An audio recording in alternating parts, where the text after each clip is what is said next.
temacie. Ten co wygra, to zrób.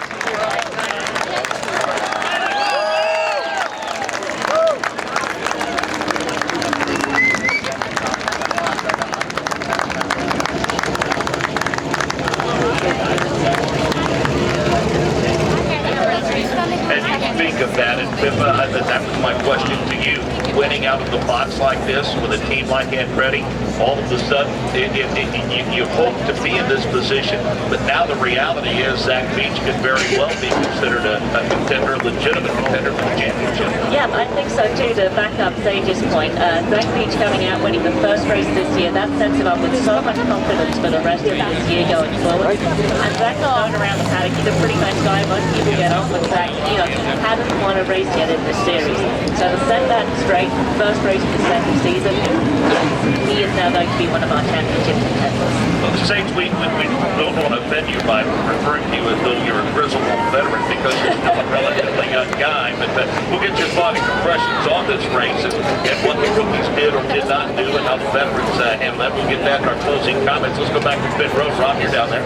Got Gabby Chavez here. Gabby, just a little too short this time, but a great run, great way to start the season and really stark contrast to how things happened for you last year in St. Petersburg. Obviously, second place still pretty solid. Będą super track, no właśnie mieli być te super track, ale... Jedzie cały zestaw opon. A to dobrze, bo teraz nie było w programie. Całe zestawy opon jadą. It's how racing is. They on top, they just gotta work harder to get back up on the top. So we'll keep fighting, we'll put our head down and see what we can do. We'll know you'll do it. Thanks. Moving over to today's winner. Great to hear from our second place finisher, Gabby Chavez. Good finish. Great start to the IndyCar Tire Championship. Round one here on the streets of St. Petersburg. Your winner again, Zach Beach in that car number 26. You heard his father, very emotional. I'm sure Zach will be very emotional as well. Our victory podium celebration is happening right behind grandstand number 7. So if you're in grandstand number 7, you can turn around and take a glance back. You'll see not only the victory podium celebration, we're going to do IndyCar pre-race from that same position, our Stadium Super Trucks post-race, IndyCar post-race. That's where all the celebration is. So if you can make your way down to grandstand 7, it's just right of Gasoline Alley. So as you see the cars coming out, if you make it right all the way down to the end of that grandstand, that's where the celebrations will be. Again, the top 5, fifth place, Luis Razia. Vittorio Girelli finished P4. Jack Harvey, nice third place finish. Up Sage's point, Zach Beach coming out winning the first race this year, that sets him up with so much confidence for the rest of this year going forward. And Zach's going around the paddock. He's a pretty nice guy. Most people get on with Zach. He hasn't won a race yet in this series. So to set that straight, first race of the second season, he is now going to be one of our championship contenders. Well, Sage, we don't want to offend you by referring to you as though... See the trucks lined up. A.B. Hamilton's number 14 came away without a hood yesterday after he hit the ramp sideways and got into the inside wall between turns 8 and 9. That Traxxas truck is repaired and will get set for our pre-race festivities in just a few moments. A.B. Hamilton showing Prix. Great run for Sheldon Creed last year on the streets of Toronto. And again, if you have never seen the Ronnie Gordon Stadium Super Trucks race, make sure you find a good seat, whether it be in turn 10, the Prix straightaway, turns 4, 5, 6, or 7, wherever you're located, there is constant action.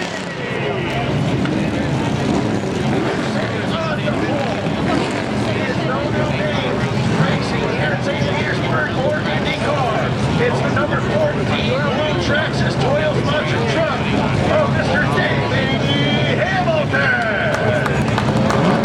Folks, that is your starting grid for the speed, energy, or for the long by Traxxas. It is time to go racing. High-speed racing action is about to go free. Gdzie to światło jest? Ready to begin their pace lap, and they will cut them loose. It's going to be a 12-lap, 20-minute event. Had an incident yesterday, and there'll be more action.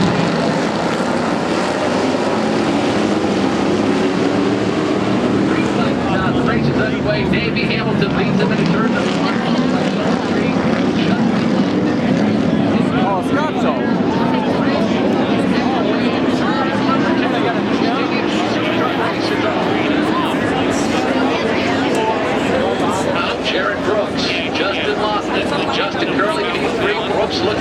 outside of Austin, scramble down to turn number 4. This is where things get tricky, so Justin Lofton move him to P2. Jared Brooks now to P3. PJ Jones already making his way up. Now work their way to turn number 8. There'll be another ramp. As soon as they get out turn number 8, you see the drivers negotiate. But for Sheldon Creed, he falls from 2nd to 4th. Halfway through our opening lap, we're now welcoming Sean Cernides at the public address booth. He was giving you driver introduction. Davey Hamilton under attack. Working their way into turn number 10. Justin Lofton makes a moose, spins out. Nearly hits the wall at turn number 10. Turn number 11 and 12, Lofton with a slight advantage. Hamilton makes way. Justin Lofton to the lead as they work their way to turns 13 and 14. So Lofton, Hamilton, and Jared Brooks, your top 3. And boy, oh boy, Justin Lofton leaving everything hang out there as that truck nearly spinning out as they make their way down the road.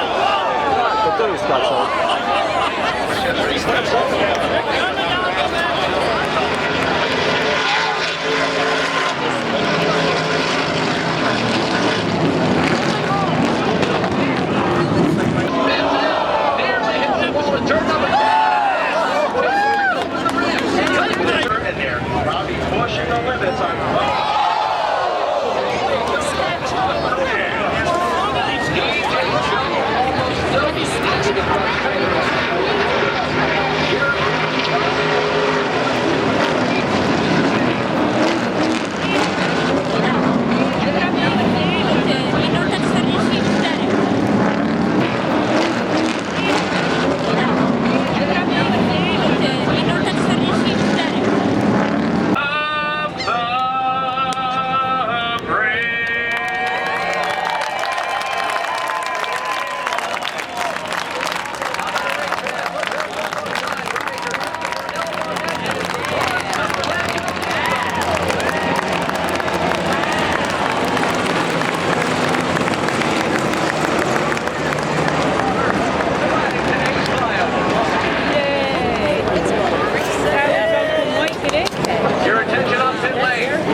ten pierwszy to jest tylko do przejazdu, tak gdzieś na pokaz. Masz jak kupić bilet, to nie się przejdziesz.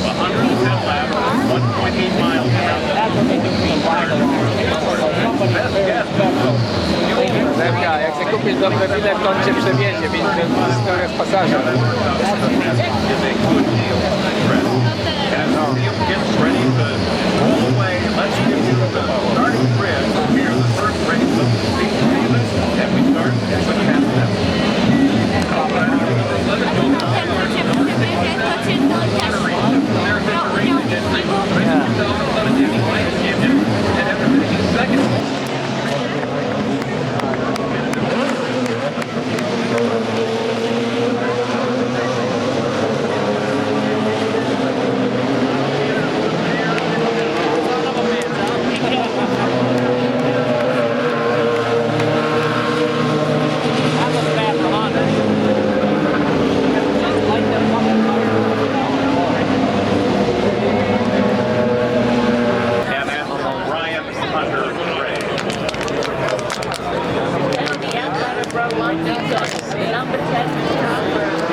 Castroneves.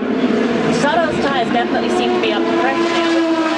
Carrying much better speed, but at the same time, he's not really dropping Elio. Elio is staying with him, he is staying with that car, and Elio still looks like he definitely wants past that number 14 ABC supply car. And a couple of guys we're going to continue to keep an eye on are really at the back of the field, but who knows how things will change because they are on strategy.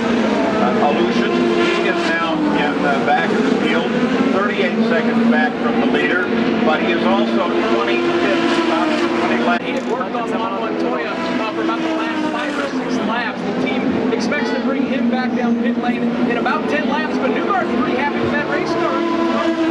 Remember, he started shotgun on the field, 20 seconds, so that one-car team for Sarah Fisher Martin Racing might be one to keep an eye on, Paul Page. They are doing a great job. He's in 11th. The man from... He had worked on Montoya for about the last 5 or 6 laps. The team expects to bring him back down. Here is the primary flag flyer. Somebody's back out. As we continue with the pit stops, and as we are... The defending champion making his first start of the race. Jest na ścianie. And suddenly there was at the back of the field, there was a crash, and it is involving Marco Andretti. Patrick? Yeah, I'm standing down here at the end of pit lane. They're stopped just across from where pit lane starts, from when about 100 feet from the timing zone, and I can see Jack Hawksworth trying to get his car restarted. Marco Andretti has climbed out of his car. He's holding his wrist, and he's got a limp. It looks like it might be his left ankle. He's going to go to the aid of his Hamatro safety crew member there. Very disappointed. Clearly, he also is going to have to assess what really happened there. He seems to be a little upset. Yeah, and From what it looks like happened, Will Power came around the final corner. It is his prerogative to decide when to go or not go. It does not look like Will Power braked from this angle. It looks like everybody else accelerated, and then they had to slam on the brakes because Will Power just wasn't prepared to go yet. Jack Hawksworth got all out of shape when he stood on the brakes on very cold tires, and they collected Marco Andretti. So that's why Marco Andretti is giving Jack Hawksworth all of these looks of disgust when he got out of the car, and why Jack Hawksworth probably feels the same displacement now with the tires. it ends up in the middle of the problem. Kevin? I'm also interested in what the order is going to be, because the yellow was clearly, as far as I understand, being thrown before they got to turn number 1. Power got around corner number 1, but Ryan Hunter-Reay was able to pass Elio Castroneves, and I'm certain Team Penske is going to be arguing that he let off because of the yellow. It was several seconds after the incident happened, and it looked like Castroneves let Hunter-Reay get by, so keep an eye on who's going to be in second place. And officially right now they are showing Hunter-Reay in second place and Castroneves in third. Jake? As Kevin was saying that the field was coming by me, Paul, I looked down. Right now, Hunter-Reay is lined up now, second behind Johnny Rutherford. Obviously, Power. We hadn't had any yellows until just a few minutes ago. We had a long one, and then we went green for about 10 seconds and went back to yellow because of that incident. That was kind of interesting, the way that whole thing developed. And the irony of this is that one of the reasons that we went back to single file restarts on road and street courses this year is because the double file restarts just create so much opportunity. With Ryan Hunter-Reay right behind him. Now we can battle right behind that. Castroneves, Dixon, Pasco, Canaan. We'll keep an eye on that as they come onto the straightaway as well. That group is going to come nose to tail. Doesn't look like anybody really wants to make a move for it at this point. The twin checkers come out now for the remainder of the field and the race here on the streets of St. Petersburg. Guys are coming on board with the IndyCar series and to win the first race for him. You couldn't make it any better, and see Elio on the podium there. Big day for us. I really thought from the end of last season, even though he finished 4th in the championship, Group is going to come nose to tail. Doesn't look like anybody really wants to make a move for it at this point. The twin checkers come out now. Championship fight at the end of last year are in the top 5 this year here starting at St. Petersburg, the first race of the Verizon IndyCar series. We should also make a note that the top rookie today was Mikhail Aleutian from Russia, the first Russian IndyCar driver, and Carlos Munoz, cars. He ended up in 17th place despite getting caught up in that little scrape with the wall earlier on. So the two of the rookies who finished the race today, they both finished pretty well. And while the top three were on the red Firestone Firehawks as they came to the finish, Dixon was on blacks. He's the only one on blacks in the top 10. Well, not exactly true. Ryan Briscoe was also on blacks. So again, that tire strategy became something. Tire strategy was always going to be important, and with the red tire being the faster tire at the end, and then the guys with the cars handling well, finding they weren't running out of red tires like I thought they might. You know, it proved to be a great end of the race, and the guys on the faster tires were just able to have that little bit of an advantage. Well, the Geico fastest lap here at St. Petersburg, Florida. The fastest lap of the race turned by Will Power with a lap time of 1:02.3404. Geico, 15 minutes could save you 15% or more. Well, we're hoping to get everybody that's significant in that race in just a few minutes here, but let's review once again before we head off to commercial, and we'll have all those guys lined up for us. You've got Power number 1, and in second place, Helio Castroneves for that position. Yeah, it was a good day. We definitely hung in there, and things were a little strange at times. Not really sure where we were and position-wise, but just hung in there. Kept pushing 110%. Had a good little fight with Helio there. Got by him, and Will was really good. I mean, we were matching each other there at the end, lap for lap. So I was pushing as hard as I possibly could. Now everybody getting it on him. Will Power, congratulations. Win number. How tough was it out there? Yeah, it was physical, man. Like we went so Job on pit lane. Tim Cindric comes on. He'll congratulate him, and Will celebrate in victory lane with Tim Cindric, and we'll let those guys celebrate here. Win number 22 for Will Power.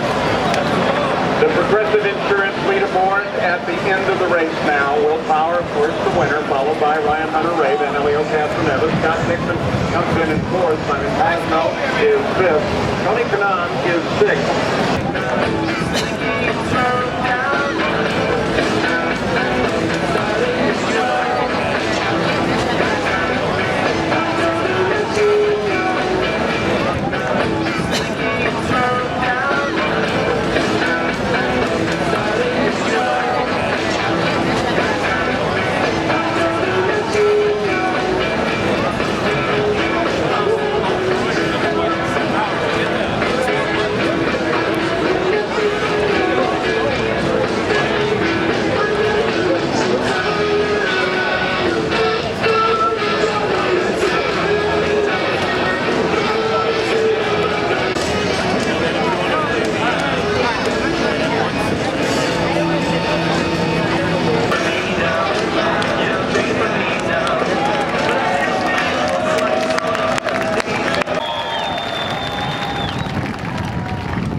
Spent a lot of time up here on this podium in the streets. Over here.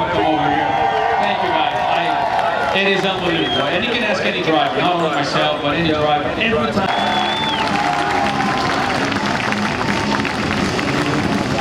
That was a well-fought battle, driver. I know we talked a little bit about the start of this weekend. We felt up there, bring out the second place finishing trophy and present it to Ryan Hunter-Reay. Please welcome the Mayor of St. Petersburg, Mayor Rick Kreisman.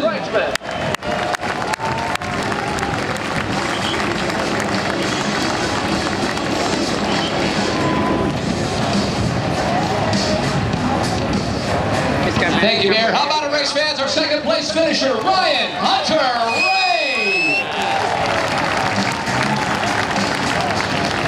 The winner of this year's Firestone Grand Prix of St. Petersburg race fans, he's Will Power.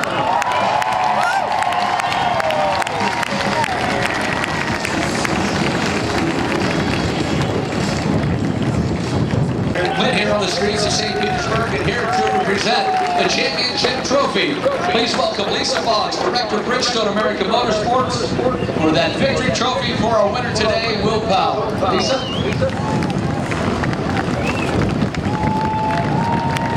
Hop on up there, Will. There they are, top 3 finishers, Helio Castroneves, Ryan Hunter-Reay, and our winner of the Firestone Grand Prix of St. Petersburg, Will Power.